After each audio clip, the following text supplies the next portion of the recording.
Welcome to the Hockey Hub. Sophia and Kasey here with you. I don't think I've done the show in like a month, in a long time. It feels longer than a month, but yeah, it's been a while. I'm coming back from the road trip, which is already in the past because things move quickly. The Bruins already back on a 5-game homestand, winning last night 4-1. What did I predict, Kasey? I said 4-2.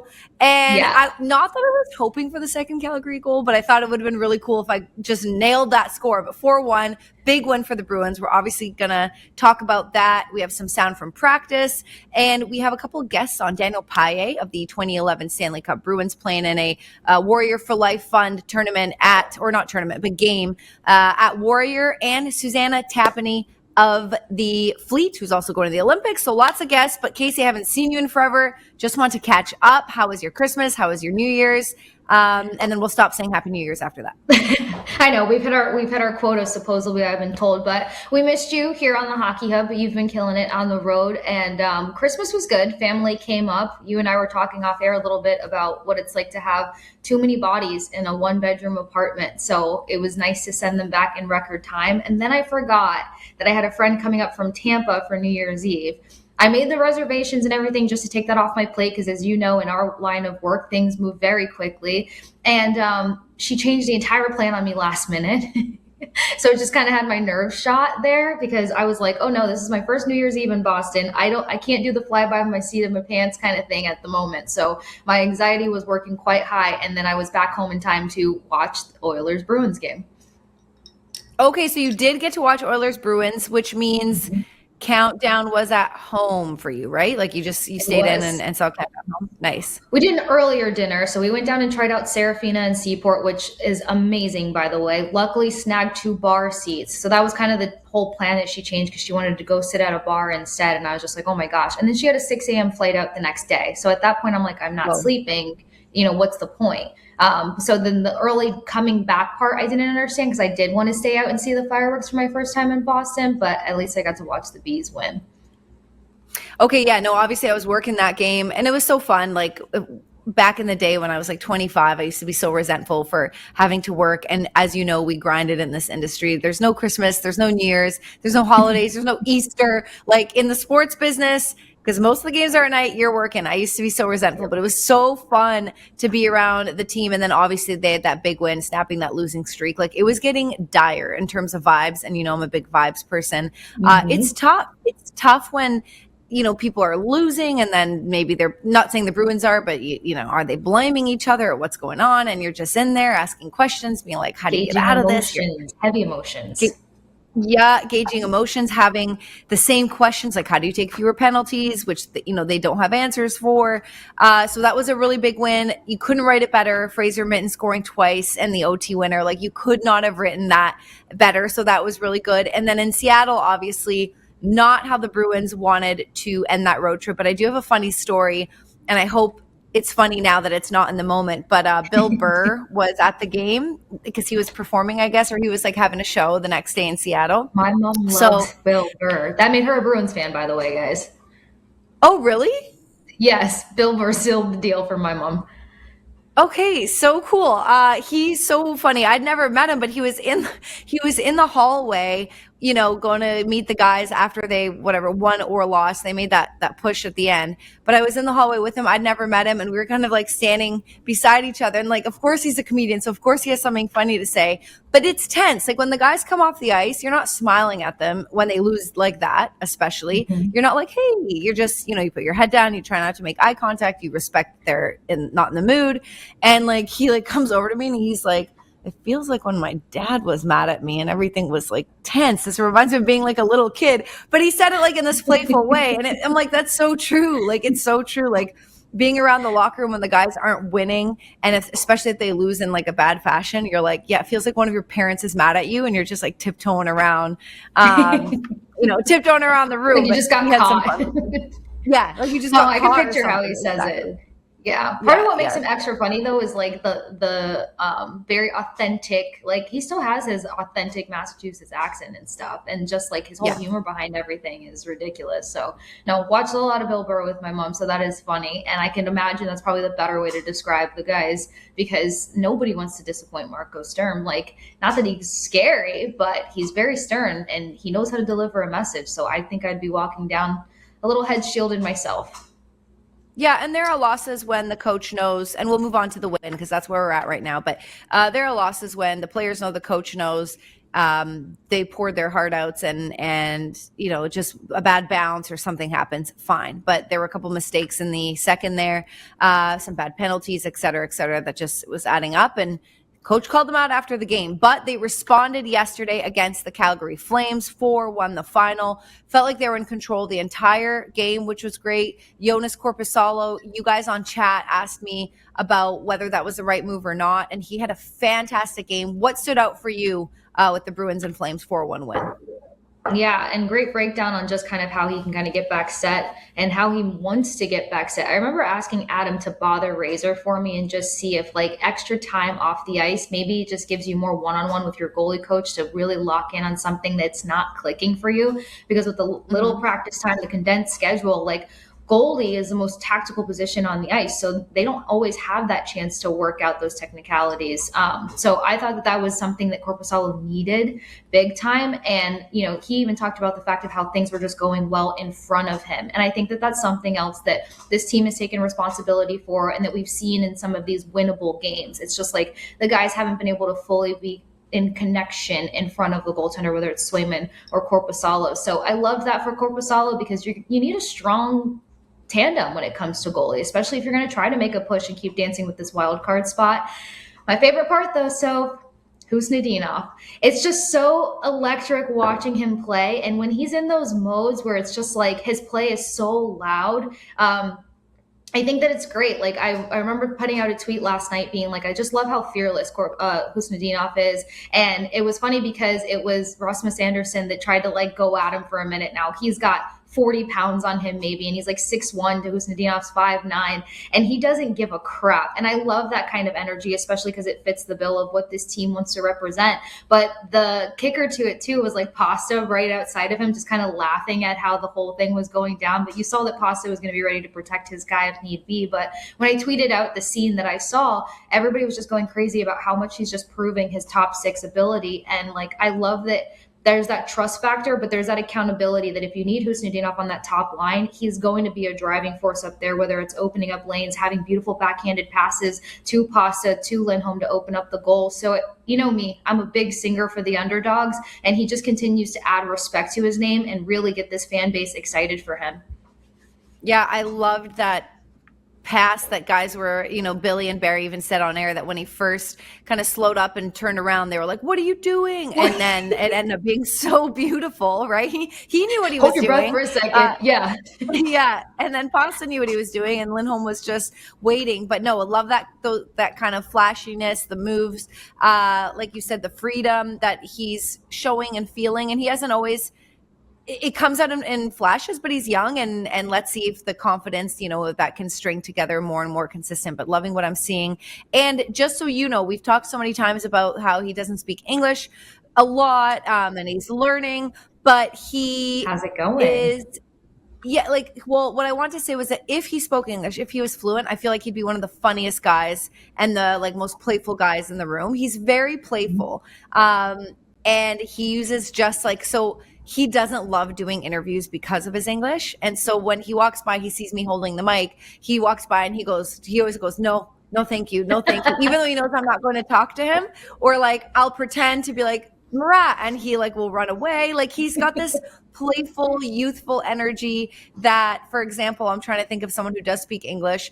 I don't think it's his personality that he's reserved. I think it's just the English, but he's got this playful vibe. But I bring that up too because I think he's having a really good time, and that's very important. And I think the guys have taken a liking to him a lot and enjoy bantering with him with whatever few words he has. And you mentioned Pasta sticking up for him. I don't know, because it was really late. even though you stay up for everything. I don't expect you to stay up for everything. But in Seattle, after Pasta scored a goal, he got smoked along the boards. Did you see how Murat and Fraser Mitten, they just immediately defended Pasta? It was very cute. Very cute. And he was like, it's okay, guys, it's okay. But I love that. I love that they're all sticking up for each other and they care about each other a lot. Yeah, like you can tell, like there's no definition by age on this roster at this moment because of course the responsibility is growing for like the Fraser Mittens and the Husnadinos, but like I love in those moments that like they do not care. It's team first, and sometimes you see some reservation as guys are still getting acclimated. And funny that you mentioned that because to that point you had that scare for a second. Zadorov goes into the boards and you weren't sure if he got hurt or if it was a skate thing. It looked like obviously it was just a thing with his blade, but you have Fraser Mitten out there. Like, did anyone see like the disconnection of the blade and he's using his sweater to like clean it off and like try to help like secure Zadorov to get back up? And I'm just like, this is your future leader right here, a number of your future leaders, because they're just always in the mix of making sure that their teammates are set, whether it's when it comes down to the play, when it comes down to protection or sending a message, or when it just comes to being there in general. So I love it. A lot of good illumination for the young guys, I would say, during the ebbs and flows of this Bruins team, leading up to last night's win being in particular. But it was a good win. It was a very sound win. There's always something to work on, but I think considering the games that got out of their grasp, like this was a game that they needed to prove to themselves they can get back to their structure, they can clean up the things that have just kind of had the upper hand on them as of late, and they can do it without taking a bunch of penalties. Yeah, I was actually just going to ask you that. So fear of repeating yourself, I'll try to phrase it a little differently because I love your analysis. We've seen the Bruins win big against Edmonton and Connor McDavid, one of the best players in the world. Then they win, they grind it out against Vancouver. Then they lose badly in Seattle, and then all of a sudden they're dominant, they're in charge against Calgary. And I did say this, I think we both talked about this in the summer. I felt like that was going to be the identity of this team, hot and cold, up and down, going for a ride. But how can they make sure that and we've got 2 minutes before we got to go to commercial, but how can they make sure, or what's working other than discipline and not staying out of the box, but what's working when they're clicking, when they're getting those wins in your eyes? For me, it's always been the passing that's kind of thrown them off. I'll go back to the first Canucks matchup because it looked like there was a lot of panicked play that took place and their passing sequences were just not connecting. And when their passing sequences aren't connecting, you have somebody who's trying to do too much to make up for the mistake that takes place, which can force guys out of position. So I just kind of feel like there were these small domino effects that made it seem like a bigger issue at hand. But the reality is, look to last night.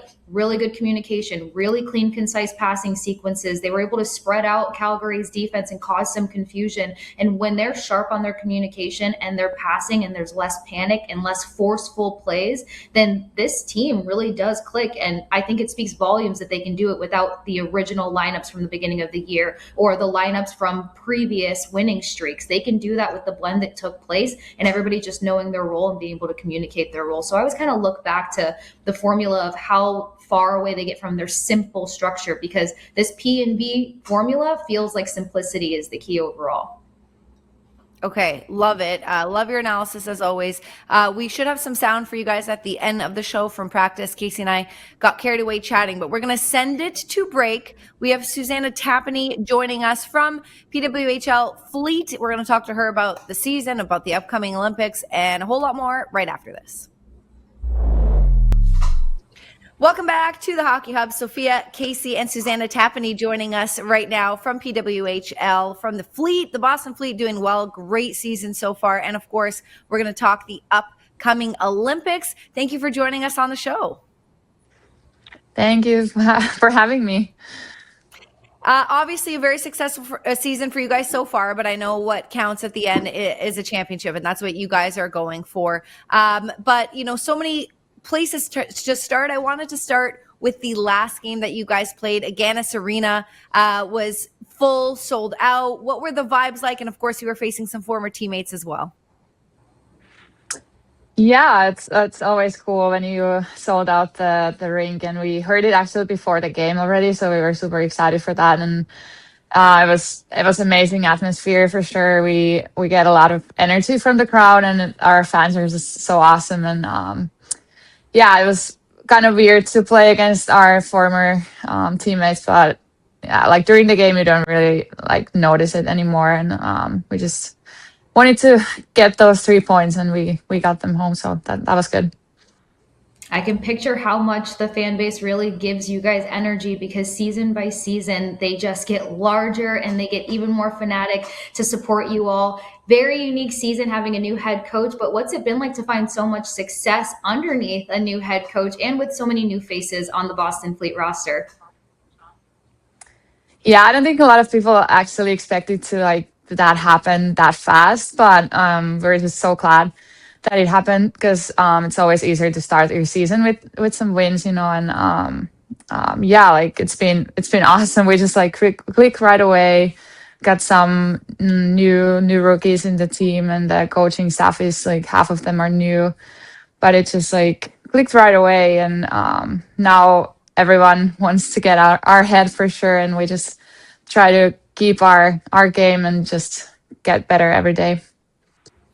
I know you said once you're on the ice, you're not really thinking about your former teammates, but this is such a you guys are in the grassroots stages of really this big movement in women's hockey. Of course, it started many years ago, but I guess I'm saying with this league, the beginning of the PWHL, you guys, no matter what team you play for, have all banded together, supporting each other, and I don't think you forget that. I think when you'll be retired in your 60s, you'll remember these days of the beginning and who is there with you. So when you see former teammates, do you go out with them for dinner the night before? Is it something that you keep separate? What kind of a player are you with that? I actually like to go for a dinner with my old teammates for sure, but then on the game day, I try to like kind of like forget it, because I just don't like to play against my friends. For me, the first year was actually the easiest, because I didn't know that many players from here, and we didn't have that many Finns either. So that was almost the easiest season. But on the other side, it's like also nice to have like some friends you can go for dinner, and you get to see them so often. So yeah, it's like just try to forget it on the game day, but like outside of that, I like to go for dinner with them, and like after the games too, we sometimes see them. So yeah, that's cool. Awesome. On top of a great fleet season, what more can one ask for than making the Olympic teams? You'll be packing up and heading to Italy soon. How excited are you for this Olympic run, for one? And for two, you're going to be facing potentially 6 other teammates of yours. So you talk about playing against friends, but it's kind of going to happen again very soon in February. Yeah, almost every game. I think there's someone from the fleet, so that's gonna be tough. But I'm super excited to go there. It's gonna be my last one probably, so it's gonna be a special one, and also it's in Europe, so I'm gonna have some friends and families coming to the games, and I'm gonna get to see them and play in front of them. So that's gonna be super cool too. And yeah, we have a good team, so I'm excited about that too. I think if we have a chance to go all the way. So yeah, I'm super excited. What's been the growth of women's hockey overseas in Europe? We see it in the men's game, even someone like a team like Team Germany in the last decade, really kind of making their mark in men's hockey. And in women's hockey, obviously it was Canada, US, but we don't want to forget about some of the other nations that have so much talent, especially emerging. How have you seen the growth of the game and the legitimate threats there are in other nations?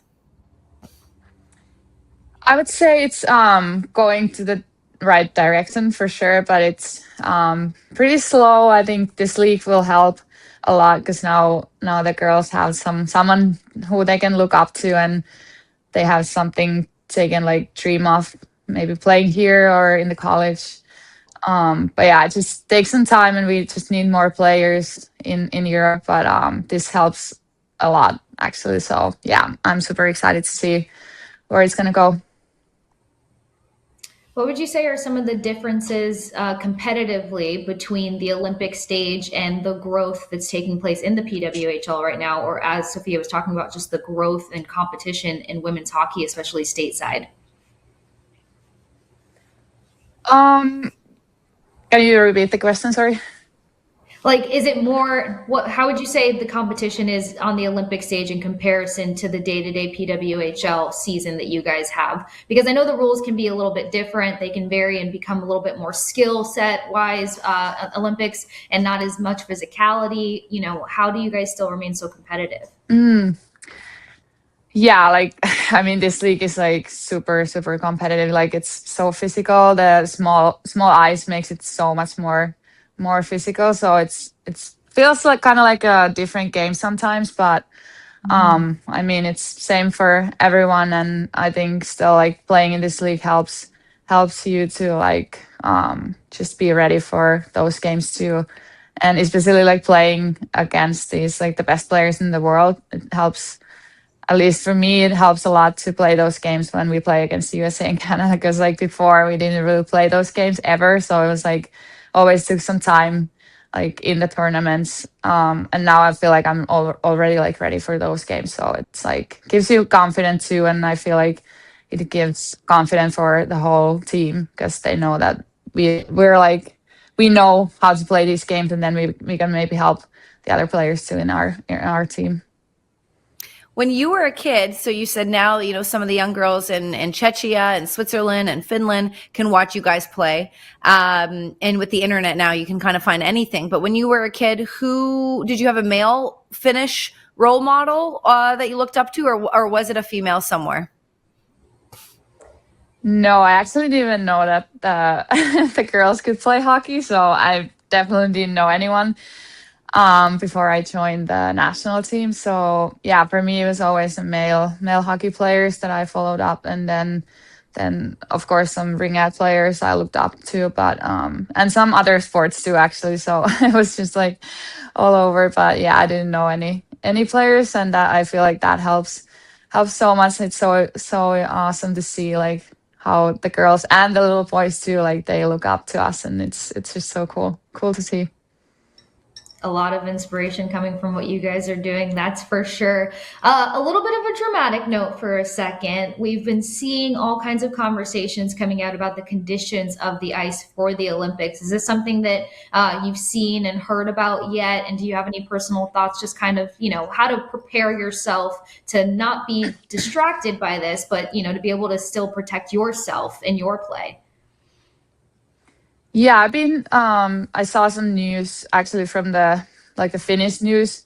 There's been some that I read before, but I feel like this is my fourth Olympics, and I feel like there's always something before we actually go there. Like I feel like the media always tries to like create some kind of chaos too, but for me I just don't like, I just try to forget it and just focus on my thing. There's nothing I can do about it, and I just try to like trust the process and like trust the people who are doing their job there, and I feel like it's gonna be okay for sure.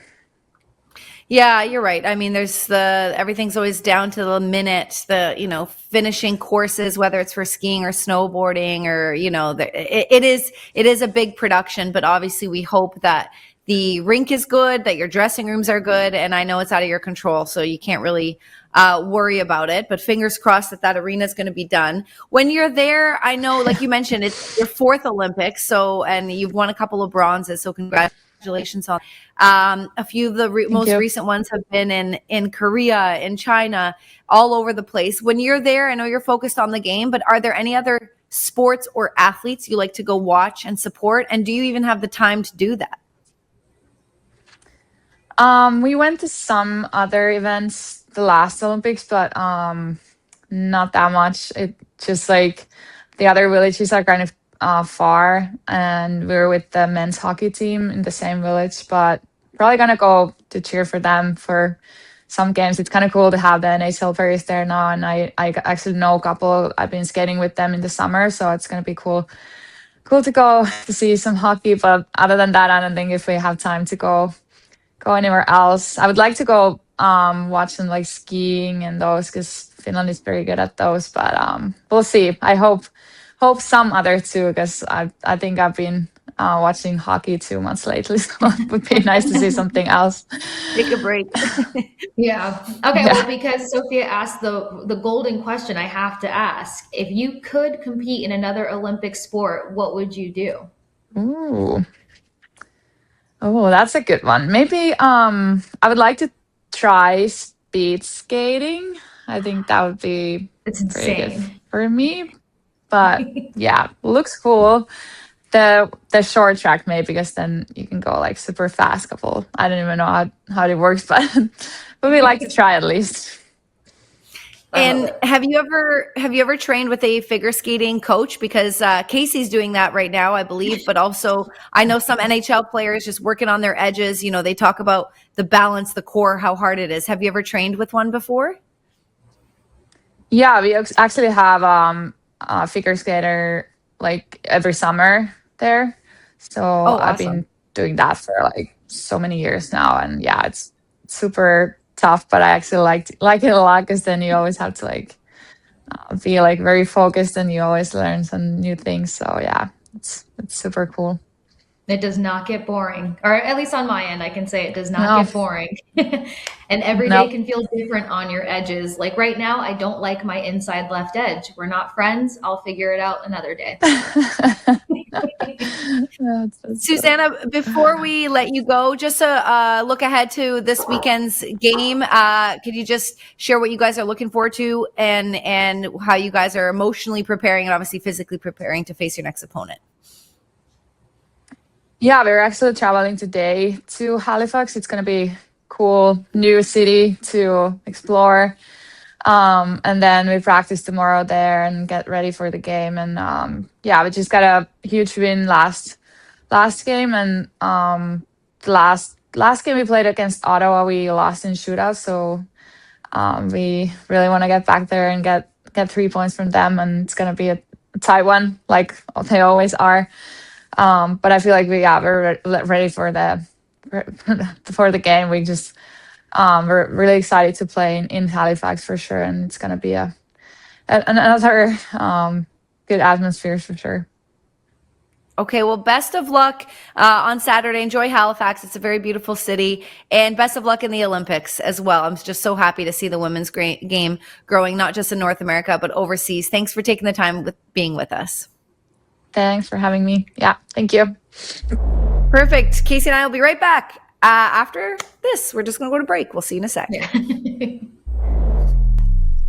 Welcome back to the Hockey Hub. We just had Susanna Tapani on talking about the upcoming Olympics, PWHO Fleet season. We're waiting for Daniel Paille to join the show, 2011 Stanley Cup champion, and now, as most Bruins do, part of the alumni and always doing great things for charity. Casey, so ingrained in them, and I think in junior hockey as well. It's a big thing. But once you get to the NHL, it's to be part of the community. And a lot of the Bruins, when they retire, they keep doing that. So just wanted to promote what was happening, what is happening, what's coming up. It's the Face Off for Heroes Memorial Game Saturday, this Saturday at 7 p.m. Warrior Ice Arena. So just to give you the details, active duty and retired members of the Naval Special Warfare community will return to Boston to honor the memory of Chief Special Operator Nate Hardy by taking on the Boston Bruins alumni. And some of the guys that are going to be there is Zdeno Chara, Patrice Bergeron, Daniel Paille, of course, Mark Recchi, Adam McQuaid, Andrew Ferentz, Tuukka Rask, Dennis Seidenberg, Johnny Boychuk, Chris Kelly, PJ Staw, Kevin Miller, who we've had on the show. Holy moly. Like, it is a loaded roster and a lot of fun. People at Warrior love it, and I can't wait to talk to Daniel about it. And yeah, I'm just really looking forward to it. And I love that how involved the alumni continues to be in the community. Yeah, that's probably been something that I love and have learned more and more as the months have gone on of me getting adjusted here is like the alumni want to be back here by any means possible. And anyone who doesn't live in Boston still has a hand in everything that like the Bruins Foundation's doing and so on and so forth. So it's very cool to see. And I remember one of the interviews we did, I think it was with Frank Simonetti over the summer. And we were just talking about how heavily involved all the alumni are, but like how everything has a special touch to it. So I know that I kind of nerded out about them having a lot of ties to the military. And were they going to Colorado or Utah? or Montana. Actually, I want to say Montana. They had that big event in Montana. And then now, they get to continue to just honor anyone who's serving and having a part in service. So it's really cool to see hands-on. And I feel like that's an extremely loaded roster. I wanted to ask you if you think PJ Stock is going to be the most insane guy on the ice or Andrew Ference, because I'm not going to lie, Ference was a bit of a crazy person in the Shoresy Classic, just skating circles around everybody. I think he tried to get 2 hat tricks that day. Oh, okay. Yes. We never even actually talked about that because you went. I was taken off for the road, I think. So I missed it. But so you're saying Ference took it like very seriously. He was gunning it. Well, he was just all over the place. Like, he was skating like this was like full throttle. He was like trying to egg on the Shoresy Classic guys. Like, he was very much just playing like a dual role of pest, the guy having so much fun and the guy just continuing to score. He did, by the way, try to set up Raycroft a few times, which I saw Razor after, like, running out to head home. And I was like, Razor, it was so different to see you playing a forward position. He goes, you think it was different for you? It was different for me. But they tried to get him a goal a couple of times. So it was so cool to see the energy. But like, in terms of scale of energy, Ference 10, everyone else 7.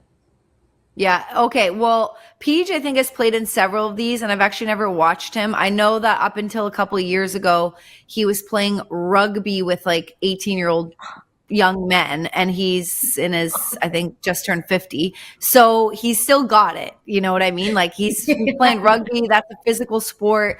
I think finally his knee or something gave out and he was just like, okay, I can't do this anymore. But so he might still be gunning it. I feel like Patrice could still get 20 goals in the NHL in the league. So Patrice is like, to me, an NHLer still, which is crazy. But I feel like he'll be, he's competitive. I think he'll be taking it easy. Either way, going to be a full crowd for sure at Warrior. And I'm excited about it. Listen, while we wait for Daniel, because he's traveling, he's got a lot going on. The game is on Saturday, tomorrow. So a lot of these guys flying in, coming in to town. We know what travel's like in Boston. We're going to give him a chance to catch his breath. Why don't we play some sound from practice or last night? Let's start with last night. Yeah, Marco Sturm talked last night after the win.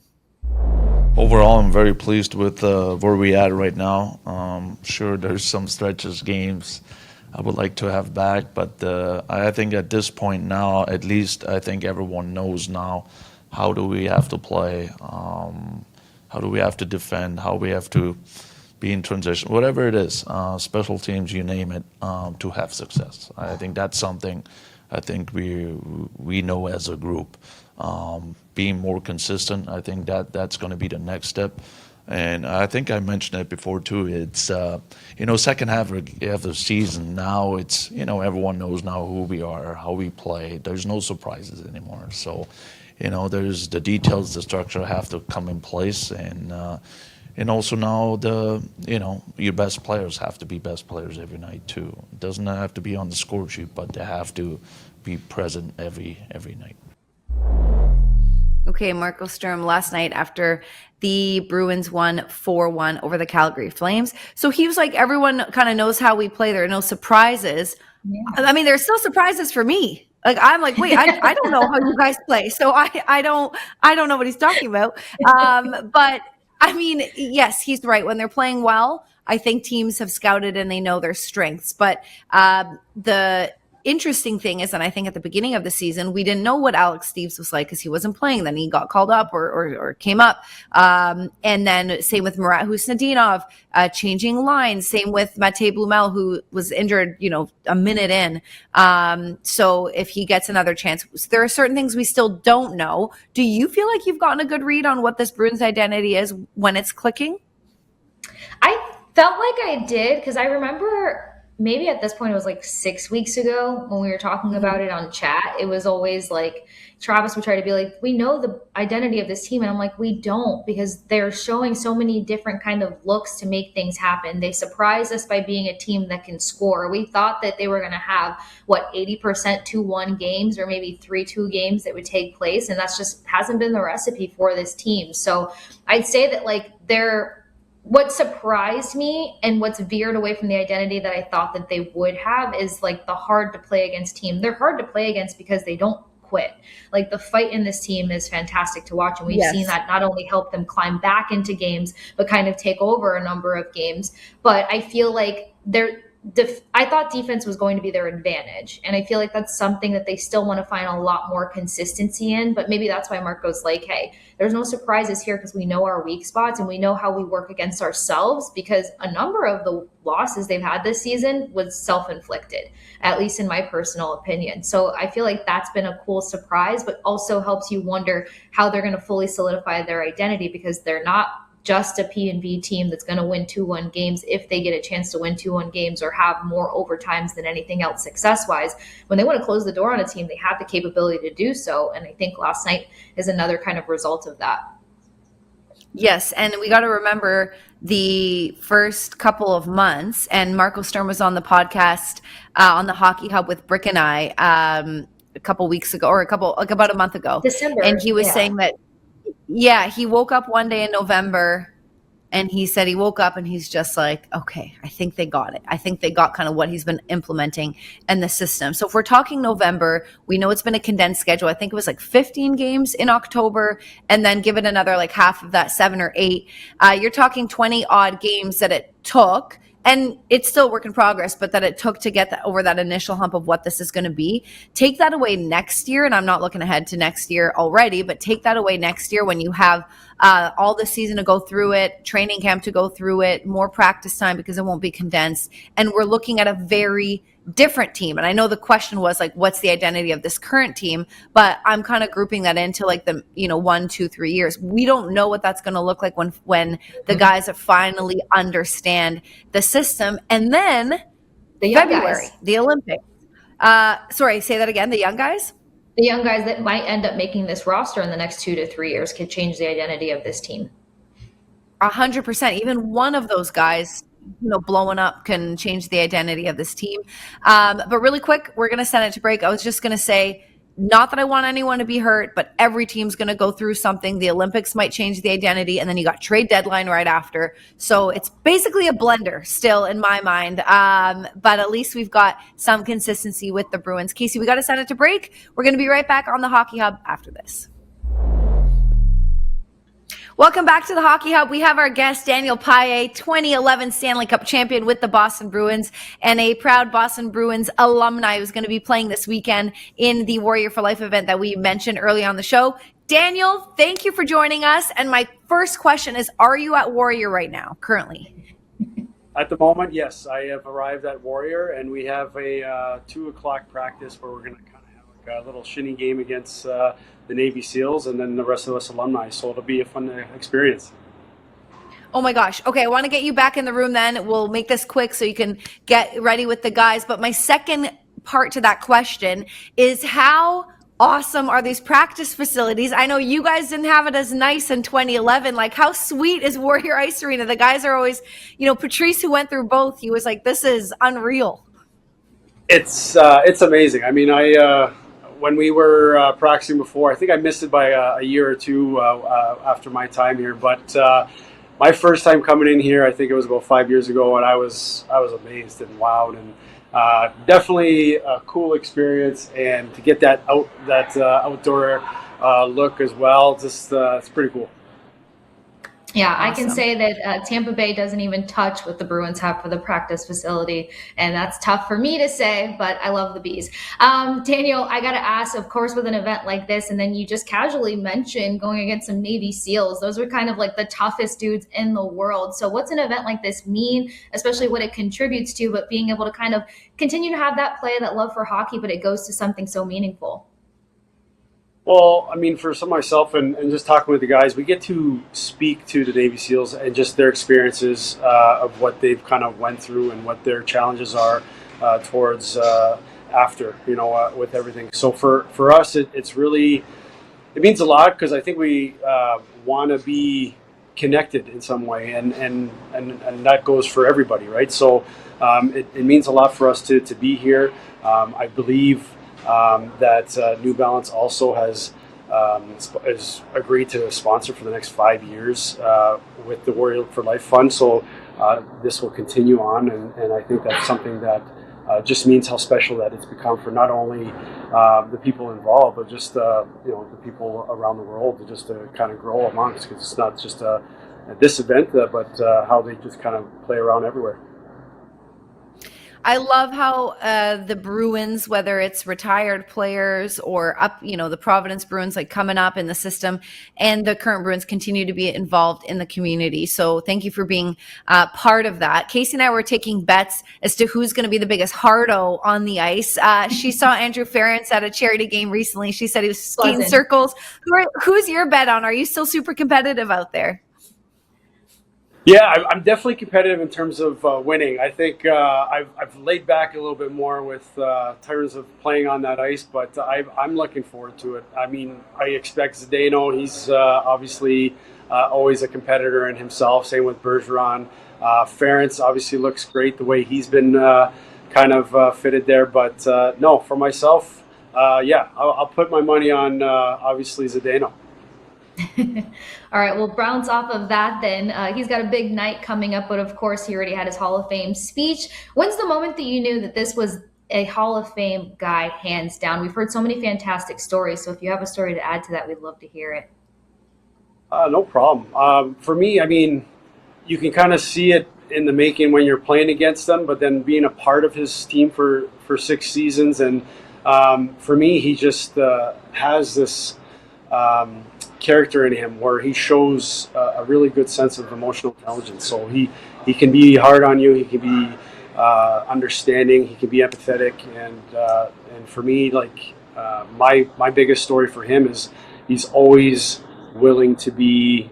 He wants everybody involved. He wants anybody from the whether you're a call up or you've been there for 10 years. He treats you the same way, and he will. Doesn't even demand a lot. He just asks a lot for you to be part of something special and something to be respectful within each other. And times that he needs to be difficult or harder on you, he is, but in a gentle way. Because as big as he is and as intimidating as he is very soft man in terms of trying to make sure that you're comfortable. That's an awesome answer, and I love it because it's relevant to what he's doing today with the organization. He's getting his number, of course, retired to the rafters on this coming Thursday. So congratulations to him. Can't wait for that ceremony. But with his role currently with the Bruins as an advisor, and he's just, I've been talking to some of the young guys, he still is that shoulder to lean on. He's vocal, they said, when they need him to be or when he feels like he needs to be, but also he creates such an open atmosphere that they can come to him if they have, things to discuss or talk about that maybe they don't want to go to their coach to. Can you just say, before we let you go, because I know you got to change, how invaluable that is to a franchise, an organization that's trying to, turn the page on an era and create a new generation of great guys?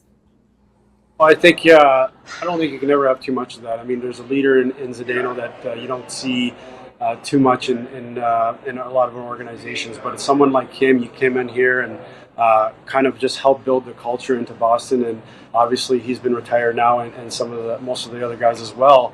But it's always very important to keep that message going because it doesn't change over time. It's continuously evolving more towards, especially Zdeno's style of leadership. So for me, I think it's truly important and very special because I try to relate that message to kids today whenever I can, and that's based on players like Zdeno that I'm able to kind of feed that experience. Thank you again. This was a quick interview, but I know you have your scrimmage and your practice, so go be with the guys, go change, enjoy tomorrow. Thank you for everything you do with the Bruins alumni, and have the best and the most fun. For having me, appreciate it. All right, Daniel Paille joining us from Warrior. We're going to go let him change, Kasey, because he's going to go bond with the guys. It's so much part of the fun, right, of coming back and being with your teammates and being in the room with them, obviously. Yeah, I'd say, like, even though we joked about Ferentz, like, buzzing around and stuff like that, you just saw how much fun all the Bruins alumni had with each other and how they're just joking. So that's probably got a nice big moment for everyone to come together.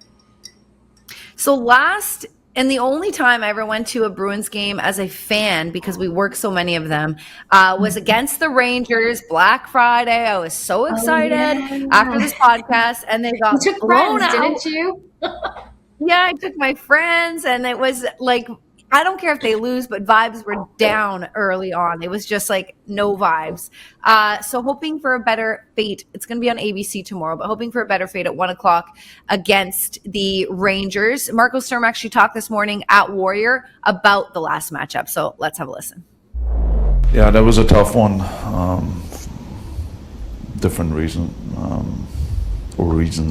I think our lineup was not probably the best.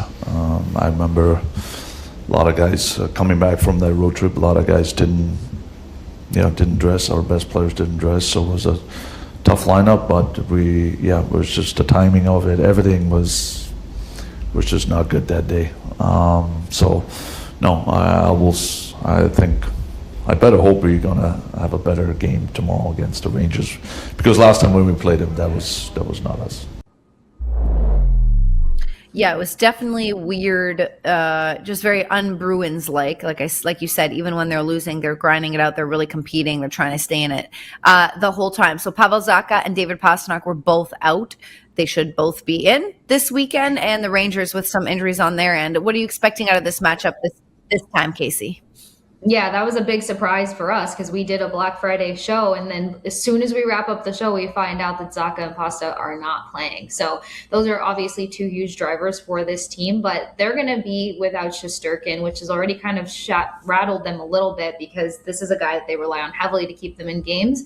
And what we saw in terms of more discipline versus Calgary is exactly what this team has to copy and paste versus the Rangers, because I feel like that's something else that worked against them, because the Rangers are a heavy hitting team. I mean, when they first went against one another, the Rangers were leading the NHL when it came to hits. So they know how to piss off their opponent and kind of bait them into those scenarios. And while I think the Bruins are a little bigger and a little badder, it's not the kind of game that they want to try to prove that yet again. So I feel like they can just beat them with the simplicity and the structure of their game and rolling the four lines like they did last night. They did a really good job at having everyone contributing.